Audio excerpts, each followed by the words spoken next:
Ya, di materi yang kedua ini kita akan mempelajari tentang rute pemberian sediaan steril. Saya harap ini tidak tumpang tindih dengan materi yang sudah kalian dapatkan ketika mempelajari tentang dispensing sediaan steril. Nah, yang akan kita pelajari pertama adalah bahwa sediaan campuran itu ada dua macam, yaitu non-steril dan steril. Saya pikir Anda semua yang hadir di Zoom meeting ini sudah paham apa itu definisi steril, yaitu bebas dari mikroorganisme. Ada sediaan non-steril, dan steril ini ada yang sediaan oral maupun sediaan topikal. Sediaan oral yang biasa kita tahu adalah misalnya racikan puyer. Itu termasuk sediaan campuran tetapi dia non-steril. Waktu Anda mengikuti mata kuliah farmasetika, tentu Anda juga pernah mendapatkan racikan salep. Nah, itu juga termasuk sediaan non-steril. Jika ada non-steril, tentu ada steril. Apa itu steril? Sediaan steril antara lain contohnya sediaan injeksi dan sediaan intravena. Ini contoh jenis pembagian dari jenis sediaan campuran. Nah, untuk materi pencampuran sediaan steril, kita akan fokus pada rute parenteral. Saya yakin Anda semuanya sudah mengikuti mata kuliah biofarmasetika. Artinya, tentu Anda sudah mempelajari rute-rute dalam pemberian obat. Ini saya hanya memberikan refresh buat Anda semua, supaya mengingat kembali sediaan parenteral itu apa saja dan rutenya seperti apa. Jadi kita ketika bilang pencampuran sediaan steril, jangan hanya terpikir hanya masalah sediaan dalam bentuk infus atau injeksi, tidak. Tetapi semua yang jenisnya adalah pemberian secara rute parenteral, maka sediaan itu harus berada dalam keadaan steril. Nah, apa itu rute parenteral? Rute parenteral itu adalah rute apapun yang melewati saluran GI atau gastrointestinal. Jadi semua rute apapun yang tidak melewati, ini salah ya, rute apapun yang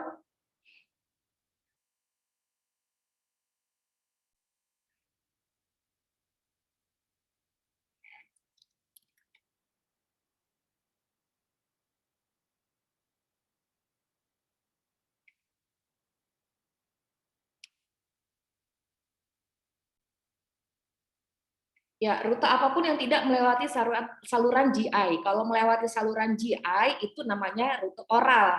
Tapi kalau parenteral itu tidak melalui, ya, tidak melewati saluran gastrointestinal atau tidak melalui saluran pencernaan. Nah, oleh karena itu yang paling sering dikaitkan dengan rute parenteral ini adalah sediaan injeksi, di mana ada beberapa jenis rute parenteral. Masalahnya, rute parenteral ini obatnya harus diberikan secara parenteral. Artinya, secara parenteral artinya harus steril. Mengapa?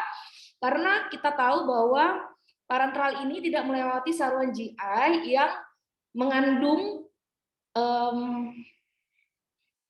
mikroorganisme yang baik bagi tubuh kita. Jadi di dalam saluran pencernaan kita mulai dari mulut sampai daerah usus itu kan mengandung mikroorganisme sebagai benteng imun kita. Mereka akan bekerja melawan setiap kemungkinan benda asing atau zat-zat yang bisa menginfeksi tubuh kita. Tapi pada saluran parenteral ini dia tidak menghadapi mikroorganisme yang tadi saya bilang sebagai benteng dari imunitas kita. Jadi obat ini harus dalam keadaan steril atau bebas mikroorganisme. Nah, pada sore hari ini kita akan mempelajari berbagai macam jenis rute parenteral. Supaya kita tahu bahwa rute parenteral itu yang tadi saya sampaikan bahwa sediaan parenteral itu bukan hanya masalah SPED ataupun dengan infus, bukan hanya itu saja. Yang perlu kita tahu bahwa sediaan-sediaan yang tergolong dengan intramuskular, subkutan, intradermal itu termasuk dalam rute parenteral. Artinya dalam pencampuran obatnya pun harus dalam keadaan steril. Nah, dalam hal ini kita akan lihat sejenak saja, ada namanya intramuskular. Jadi kalau intramuskular itu tentu pemberiannya ini baik intramuskular, subkutan, intradermal, ini semua pemberiannya adalah melalui kulit, di mana sudut-sudutnya berbeda. Kalau intramuskular itu tegak lurus, 90 derajat ya. Kalau subkutan dia sudut penyuntikannya 45 derajat. Kalau intradermal itu kurang lebih 10 sampai 15 derajat. Nah, ini berbeda dengan intravena. Kalau intravena itu dia sudut penyuntikannya 25 derajat, tapi kita bukan seorang perawat yang mempelajari tentang cara penyuntikan, tapi kita pada prinsipnya harus tahu tentang rute-rute parenteral. Nah, lanjutannya, apa keuntungan dari rute parenteral ini? Yaitu waktu mulai kerja obat cepat, karena obat langsung diinjeksikan kepada site-nya atau kepada lokasi kerjanya. Kedua, kontrol kadar obat yang lebih akurat. Jadi ketika obat-obat itu diberikan melalui intravena, maka kadar obat dalam darah itu bisa diketahui lebih baik dibanding dengan obat-obat yang melewati saluran cerna. Karena apa? Akan melalui proses ADME yang kita tahu, dan itu bisa terjadi perubahan kadar obat dalam darah. Keuntungan berikutnya baik untuk obat iritan karena akan dilakukan proses pengenceran ya. Kalau obat yang mengiritasi itu tentu ada teknik sendiri dalam membuat sediaan yang tidak mengiritasi, terutama di saluran cerna.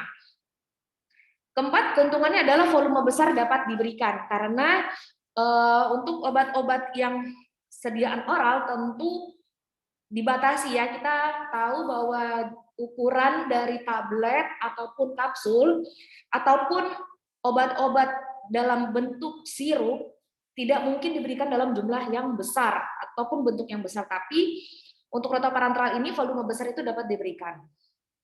Di lain hal ada kekurangannya. Yang pertama adalah ketika obat itu sudah disuntikan, maka dia nggak bisa diambil kembali, ya, nggak bisa diambil kembali karena sudah masuk ke pembuluh darah.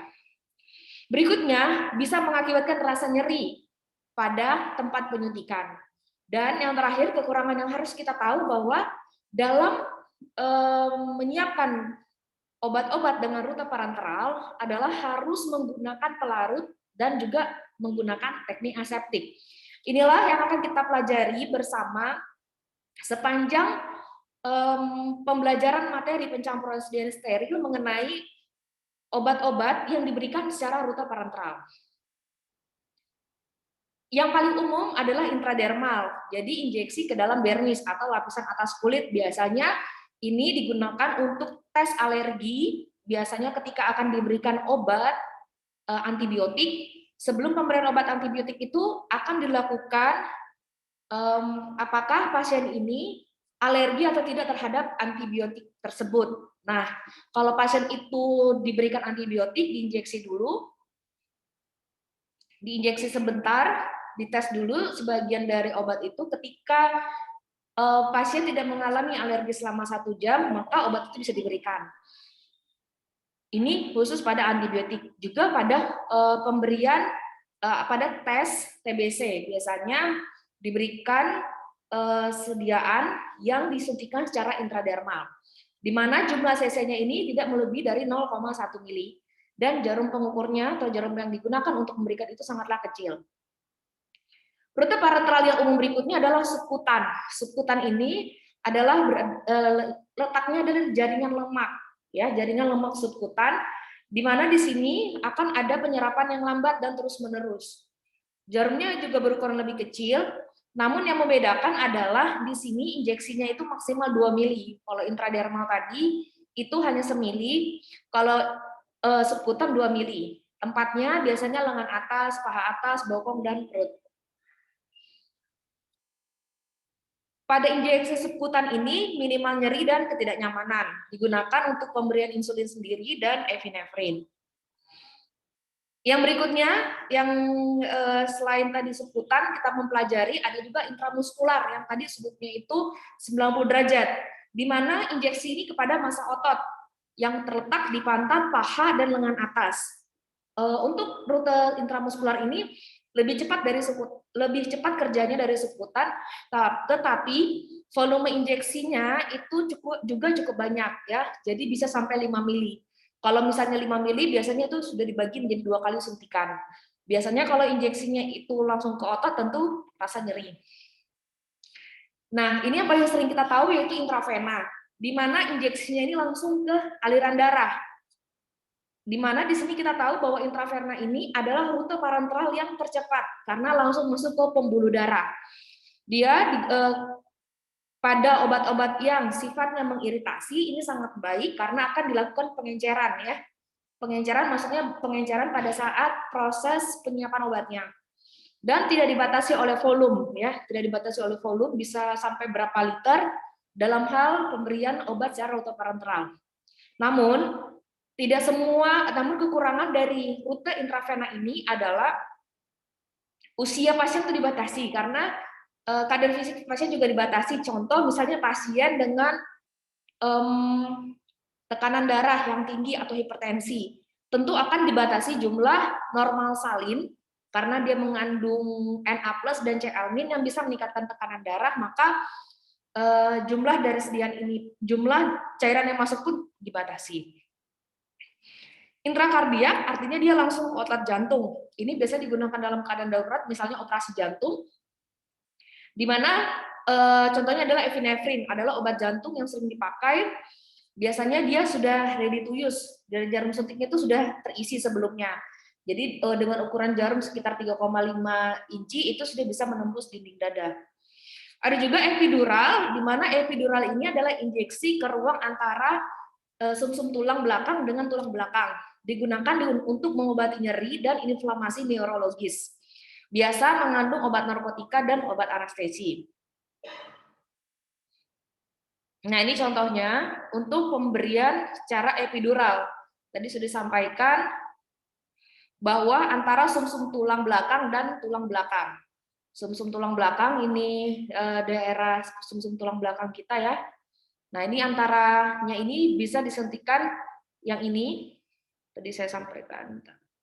Antara sumsum tulang belakang dan tulang belakang. Jadi ini sumsum tulang belakang, yang ini tulang belakangnya. Nah, antara keduanya ini bisa diberikan secara epidural. Ya, namun di sini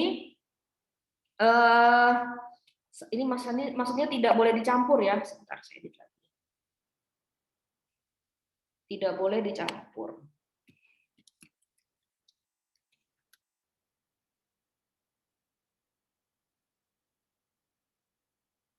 Ya.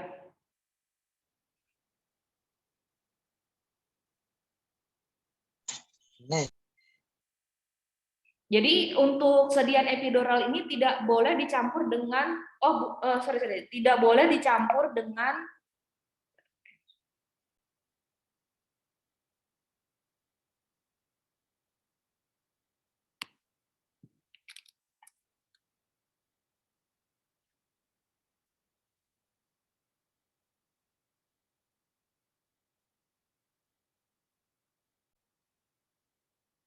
ya berarti tadi benar ya, saya belum selesai membacanya.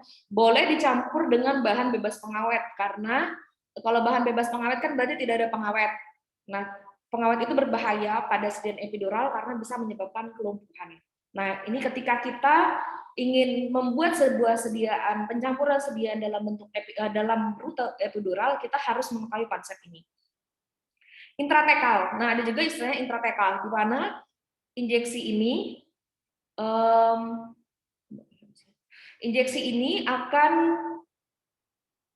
akan diberikan ke ruang yang mengelilingi sumsum tulang belakang, di mana digunakan untuk sediaan anestesi tulang belakang, terus juga untuk manajemen nyeri dan juga untuk kemoterapi.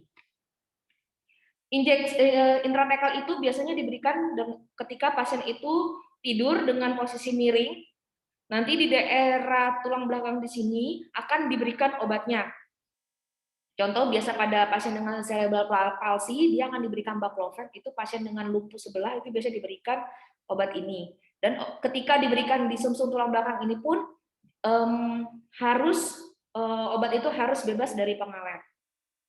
Ada juga namanya intraperitoneal. Jadi intraperitoneal namanya juga peritoneal, itu harus diberikan diinjeksikan ke dalam rongga peritoneum Artinya dia ke lapisan dinding perut. Peritoneum itu artinya lapisan dinding perut. Di dalam lapisan dinding perut itu ada organ perut antara lain ginjal, hepar, dan kandung kemih. Di mana ketika menginjeksikan ini, sediaan itu menggunakan jarum 4-6 inci. Ada juga namanya intraarterial. Arteri berarti kalau kan obat itu masuk ke vena. Nah, kalau ini adalah ke arteri. Kalau arteri kan kita tahu itu menuju ke organ ya. Nah, digunakan untuk prosedur diagnostik atau kemoterapi. Ada berikutnya yaitu intraokular. Jadi okular itu dia pasti ke mata. Nah, jadi bukan hanya masalah suntik-suntikan ya, suntik misalnya ke pembuluh darah. Sediaan parenteral itu yang kita pelajari yang harus steril itu harus dalam keadaan steril itu diinjeksikan juga bisa ke mata dengan nama yaitu intraokular. Sediaan steril yang diberikan melalui rute intraokular itu digunakan untuk mengobati infeksi mata yang tidak responsif dengan perawatan sehari-hari. Ada juga namanya intrapleural. Pleural itu kan lapisan ya, lapisan dari paru-paru, rongga paru-paru, dan di sini diinjeksikan ke rongga pleura atau paru-paru. Digunakan untuk mengobati infeksi atau kanker rongga pleura. Itu juga harus dalam keadaan steril. Berikutnya infus intravena. Di mana infus intravena ini ada yang namanya jalur perifer, ada yang namanya jalur sentral. Jadi akses jalur perifer itu bisa dikenal dengan dalam bentuk AV kateter. Jadi perifer itu jalur perifer itu berarti pembuluh darah itu yang di tempat pemberian injeksi pembuluh darahnya yang terdapat di lengan, tungkai, tangan, dan kaki. Jadi yang biasa kita lihat di kehidupan ketika masuk rumah sakit, yang Anda lihat sekalian yang biasa diinfus, itu istilah kita diinfus ya, yang diinfus di tangan, di lengan, di kaki. Nah itu jalurnya namanya jalur perifer, artinya bukan maksudnya daerah perifer dari pembuluh darah. Nah ini paling umum di lingkungan rumah sakit. Namun ini hanya sementara ya, karena bisa dilapas dengan mudah. Obat-obat yang diberikan melalui infus intravena ini harus dibilas secara teratur. Dibilas itu maksudnya ketika obat sudah masuk, maka diganti dengan obat yang sifatnya dia tidak berinteraksi ya, tidak berinteraksi langsung dengan obat tersebut. Yaitu contohnya adalah normal salin. Ini namanya normal salin ya, bukan normal salin.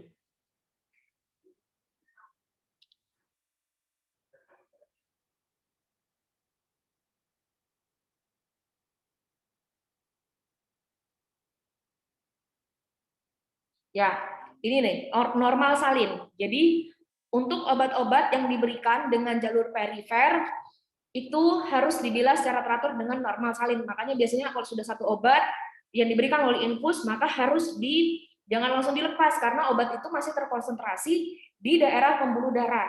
Oleh karena itu, biasanya diberikan infus untuk menormalkan dulu pembuluh darah, supaya obat tidak terkonsentrasi di daerah pembuluh darah. Terus untuk heparin juga diberikan biasanya kalau pada saat pemberian bisa terjadi pembekuan darah, maka untuk mencegahnya digunakan heparin. Jadi vena yang dimaksud tadi adalah bisa vena di leher, di dada, dan di lengan ya. Ini adalah vena jalur tengah. Tadi kalau saya bilang kan sebelumnya adalah jalur perifer. Jadi perifer ini berarti tadi yang saya bilang ya, daerah lengan, tungkai, tangan, kaki. Kalau tengah ini atau namanya sentral, jadi IV sentral. Sentral itu jalur sentral. Kateter IV-nya adalah vena di leher. Jadi misalnya biasanya pada pasien kanker, kalau misalnya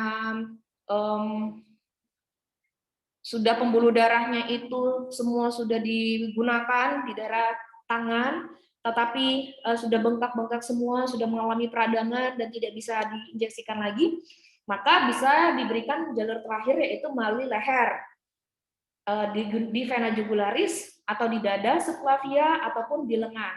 Ya, ini contoh-contoh tempat masuknya. Nah, untuk jalur tengah ini yang tadi saya bilangkan sentral ini tadi digunakan ketika akses perifer itu sudah tidak ada lagi. Kedua, biasanya diberikan ketika obat itu diberikan dalam jangka waktu yang panjang. Misalnya diberikan hampir 2 minggu secara terus-menerus, tidak boleh berhenti. Nah, daripada pasang ulang, misalnya kadang kalau misalnya pasien sering ke WC atau sering mobilitasnya tinggi, maka seringkali infus itu bisa lepas, makanya biasanya diberikan jalur tengah atau sentral tadi. Ataupun pasien-pasien yang di ruang ICU atau di ruang stroke center atau di ruang-ruangan yang memerlukan perawatan intensif, maka pasien dalam keadaan tidak sadar tersebut, maka lebih baik diberikan jalur tengah atau kateter. Yang kedua adalah untuk mengolah zat kemoterapi, ya. Mengolah zat kemoterapi ini yang obat-obat dengan konsentrasi yang tinggi, maka baiknya diberikan juga dalam jalur sentral. Dan untuk memberikan TPN yang sangat terkonsentrasi. Jadi nanti kita di pertemuan setelah UTS, kita akan mempelajari tentang nutrisi parenteral. Kita akan mempelajari obat-obat apa saja yang masuk dalam TPN ini, bukan obat sih, lebih kepada mikronutrien, multivitamin. Nah, ini di mana ketika digabungkan, dia mempunyai konsentrasi yang sangat tinggi. Jadi untuk infus intravena itu ada yang tipe IV push, jadi langsung diberikan, biasanya yang disuntikan langsung, jadi dari jarum suntik langsung masuk ke pembuluh darah. Ada juga namanya infus continue, di mana dia jumlahnya itu 250 mili atau lebih, dia diabsorpsi dengan kecepatan konstan melalui pemberian waktu yang lama. Ini biasa kita kenal dengan infus yang biasanya ada botol digantung. Nah, itu infus.